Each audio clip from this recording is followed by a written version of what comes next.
Coming எபிசோடுக்குரிய promo release பண்ணியிருக்காங்க. வீடியோக்குள்ளே போகிறதுக்கு முன்னாடி நம்ம சேனலை சப்ஸ்கிரைப் பண்ணிவிட்டு மறக்காமல் பக்கத்தில் இருக்க அந்த லைக் பட்டனை மட்டும் தட்டி விட்டுறீங்களா? வீடியோ வந்துட்டு நல்லாவே இருக்கு. நான் உண்மையை என்ஜாய் பண்ணேன். நம்ம மாயாவான ஆயாவுக்கு கார்த்தி வந்துட்டு தரமான சம்பவம் செஞ்சாரு அப்படின்னு தான் இருக்குது. வாங்க டைம் வேஸ்ட் பண்ணாமல் வீடியோக்குள்ளே போகலாம். ஃபஸ்ட்டு சீனில் வந்துட்டு நம்ம கார்த்தியும் ஆனந்து பேசிகிட்டு இருக்காங்களே, அந்த சீன் தான் காமிச்சிட்டு இருக்காங்க.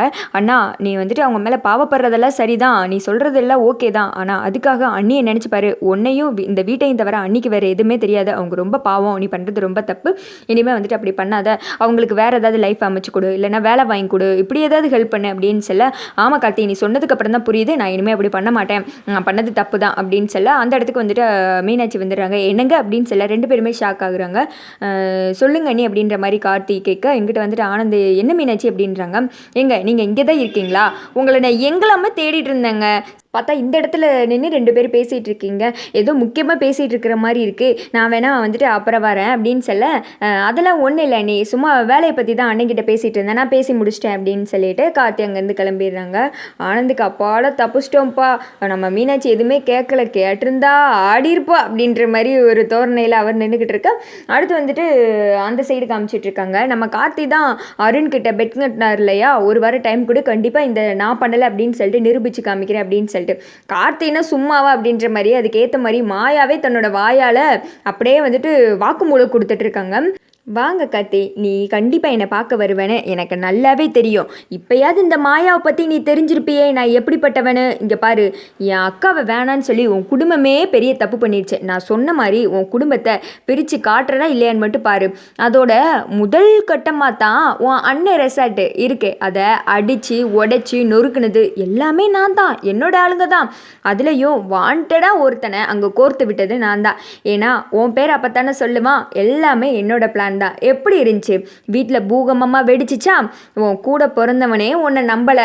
எப்படி என்னோட ஐடியா? இனிமே வந்துட்டு இதை விட மேலும் மேலும் நீ பெரிய பெரிய அதிர்ச்சியெல்லாம் பார்க்குறதுக்கு நீ காத்துக்கிட்டு இருக்கணும் அப்படின்னு சொல்ல கார்த்தி வந்துட்டு நக்கலை சிரிக்கிறாங்க. ஆனால் எவ்வளோ பட்டாலும் நீ வந்துட்டு இப்படியே நின்றுட்டு இருக்க பத்தியா, அதுதான் கார்த்தி உங்ககிட்ட மேலும் மேலும் மோதுறதுக்கு தூண்டுறது அப்படின்ற மாதிரி மாயா பேசிக்கிட்டு இருக்கா. அண்ணா ஒரு நிமிஷம் வர்றையா அப்படின்னு சொல்லிட்டு கார்த்தி சவுண்டு விடுறாங்க. பார்த்தா அருண் வந்துட்டு என்ட்ரி கொடுக்குறாங்க. அத்தாடி, இந்த ட்விஸ்ட்டை நம்மளே எதிர்பார்க்கலையே அப்படின்ற மாதிரி தான் இருந்துச்சு.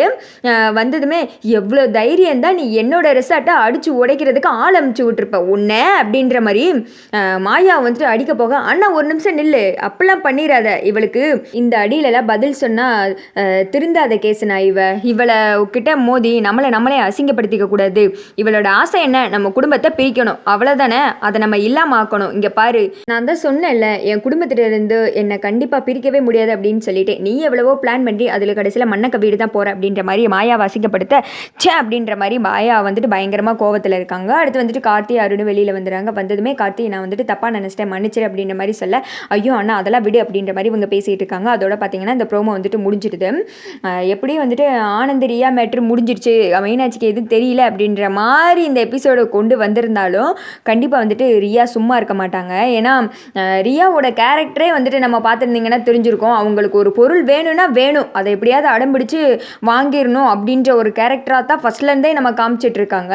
அது மாதிரி கண்டிப்பாக ஆனந்த மிரட்டுறது, இல்லைனா வீட்டில் இருக்கவங்க கிட்ட சொல்லிடுவேன், ஒய்ஃபு கிட்ட சொல்லிடுவேன் அப்படின்ற மாதிரி கராரான ரியாவாக வந்துட்டு ஆனந்த்கிட்ட பிஹேவ் பண்ணுற மாதிரி கொண்டு வரலாம். அதாவது நம்ம இந்திராவில் பார்த்த அந்த ரோஷினி மாதிரி நான் இப்படிலாம் ஸ்டோரி வரும்னு சொல்லிட்டு நினைக்கிறேன். பட் இந்த ப்ரோமோவில் மாயாவை அசிங்கப்படுத்தினது எனக்கு ரொம்ப சந்தோஷம். நீங்கள் என்ன நினைக்கிறீங்க? இனிமேல் ஸ்டோரி எப்படி போகும்னு நினைக்கிறீங்க அப்படின்னு சொல்லிட்டு மறக்காமல் கீழே வந்துட்டு கமெண்ட் பண்ணுங்கள்.